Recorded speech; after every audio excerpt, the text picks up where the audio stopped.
Hi, this is NC Isis from Starrvybz Entertainment, and today I'm going to be talking to G-Vibes. How are you? I'm fine. Good. How's your day been today? Been busy in the studio? Yeah, it's been okay. Yeah? Yeah. Alright, let's give a little bit of history. So you're a musician, an artist and a producer. Yeah. So let's talk about where that all started.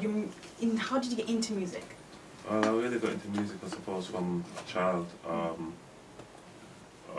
Just growing up until my cousin plays bass, and every time I used to go to the house, I'd always be picking up his guitar. Oh, okay, yeah. And messing about. And every time I used to hear records as a child, I'd always be copying them and singing along.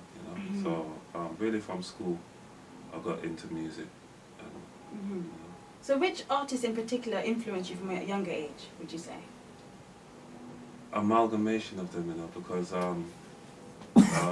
all artists that I heard that were good, there was something about them that I said, yeah, there's something you could hear about the sound of reggae music. It was really reggae music that really got... I used to listen to music before, like as a little child growing, but I went to Jamaica in '75, and when I came back from there, like reggae music was all I really wanted to penny, and like, I mean here, so most reggae artists had something really to offer me. My main artist I used to listen to, I suppose, was like, as a child growing, was like Hugh Mundell, Jacob Miller, Dennis Brown, Al Campbell. Yeah, all the classics, yeah. Yeah.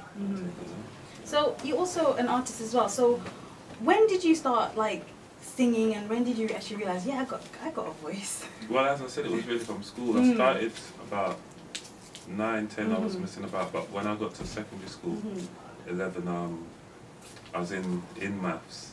No, I shouldn't have been, but I was messing about. My brethren was drumming on the table. One of like my classmates, and I was like, DJing along.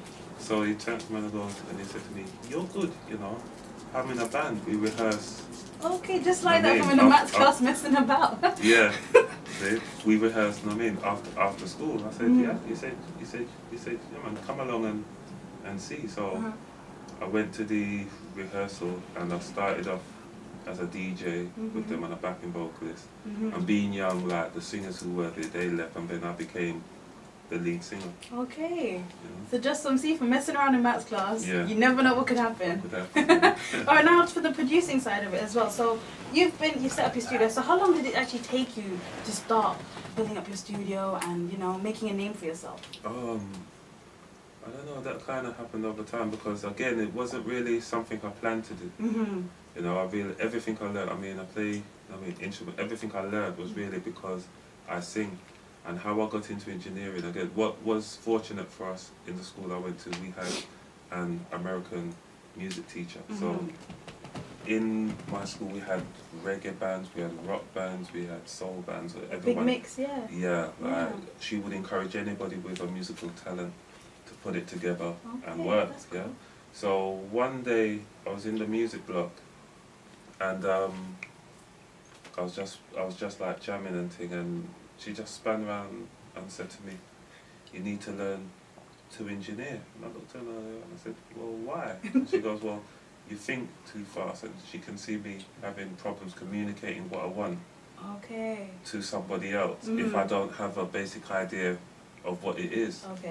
So she sent me off to one of the youth clubs in the West End, and the guy down there said, taught me how to wire up all the live PA equipment. So he plugged out everything and he went away to make a cup of tea, and he said, then when he comes back he'll see how far I got. So when he came back, everything was plugged in. Wow.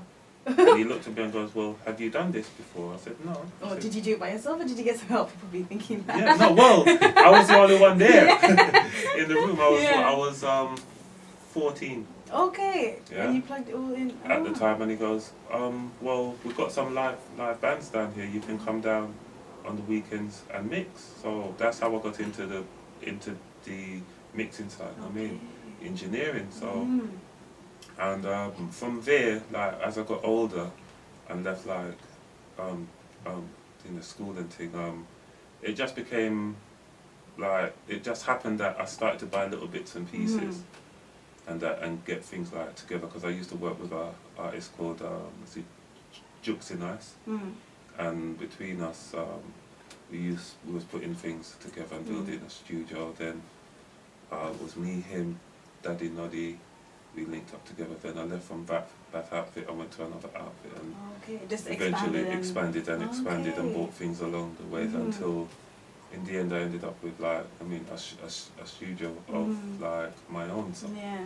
But it was never planned to be a producer. I never planned just to happened be naturally and sometimes this might be the best way because you probably never knew you'd be good at it. And no, I didn't. And as I said, it wasn't something I ever thought about doing. But throughout the years, the people I was working with, my friends I was working with, I was the one who had that knowledge, info and so forth. So I ended up like doing it, and I met people along the way who were engineers who gave me tips and so forth.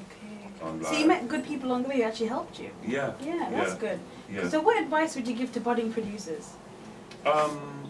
With music, anything really, just be creative. Don't be put off if you don't think it sounds good at first, because with anything what you're going to create, it's not necessarily going to be good the first like time out, and you have to practice at becoming good. You know, so with anything it takes time. You know, because where I was even at the beginning, what I could do at the beginning to what I can do now, and the amount of things I learned in between that, I never thought, oh, maybe, like, you know, along the way you have all of these different things which you've got different aspects in the studio of things what you can use. So you may not think to use it in a particular way, and then maybe someone you're working with uses a unit a particular way, and you think, oh, okay, I didn't think of it to use that way. I mean, if you're not trained by going to college and learning all of these things that way, then as you go along, you just stumble upon it. But if we're to all budding producers, if they can learn production from a professional level, that's what I would really tell them to do, because it's very technical, and there's a lot of things you need to, understand. And plus with technology, it's constantly changing as well. Also, so it's something that you have to keep on top of as well. As things change, you have to kind of move along as well. You know? So is there any current productions that you're working on right now? At the moment, there's quite a few productions. I've got an album coming out with my label New Phase Music and Roots High Tech. We're doing a Roots album with 5 productions from Roots High Tech, 5 from me. I voiced all 10 tracks, so that amalgamation is going to be nice. So you're looking forward to that one? Yes, I am. Yes, I am. Plus I'm working with some other producers at the moment on some brand new projects which are coming forward. S1 UK is one of them, which is the UK branch of Studio One. Yeah, so these things are some big stuff coming out, Alright, Starrvybz, thank you so much for your time. Okay, no problem. Lovely to speak to you.